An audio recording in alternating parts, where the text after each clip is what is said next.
Please stop crying. I know it's dark and cold and you're broken, but just thank God you're surrounded by fellow glass bottles and cardboard instead of rotten fruit and veg. I get it. You're used to the comfy wine cabinet by the cooker, the smell of a homemade roast and being brought out when the occasion demands wine. But you didn't know them like I did. I remember the first time I saw her face, how her eyes lit up at the sight of me, and the ring I carried. She had tears in her eyes when she put the ring on. And then out came the champagne, the Chardonnay, and the rosé. In the ceremony of white, I watched as he twirled her around the dance floor. I saw how they looked at each other with nothing but love. And then they came back to me.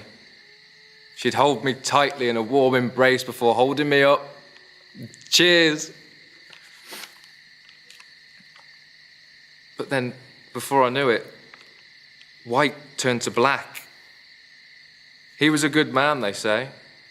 Let's drink to his memory. I remember how tightly she held me, not wanting to let the last part of him go. So she'd sit, and she'd drink until the pain eventually went away. And it did go. Thanks to me. Every night she'd scream and cry, knocking ornaments over and kicking furniture until she'd eventually let me comfort her. And we spent every day together after that. After a few months, she'd host parties where she'd welcome her friends with a smile, banishing loneliness.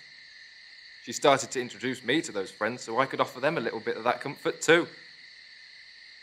But all of a sudden, I fell over the edge. As the fireworks flew into the air to mark the new year, an over-enthusiastic cheer sent me falling to the ground. She picked up the pieces, but instead of helping me, she wraps me in newspaper and throws me into the bin. But I'm not crying.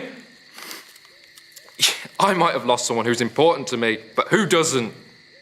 Sure, I'm sad, but it's better to go on with a smile on your face, even if it's not genuine at first. This is the beginning of a new life. I could become a container or purify water. I could still bring some good to this world. When I sat on her lap, offering her comfort as she watched the news, I saw all the celebrity deaths, people fighting, countries falling apart, and walls separating families. Everybody's scared. But this year could be life-defining. This is our new year. We can all remold ourselves. So stop crying, look up to the sky and think, today's not the end. Today's a new beginning. And that's not something to cry about.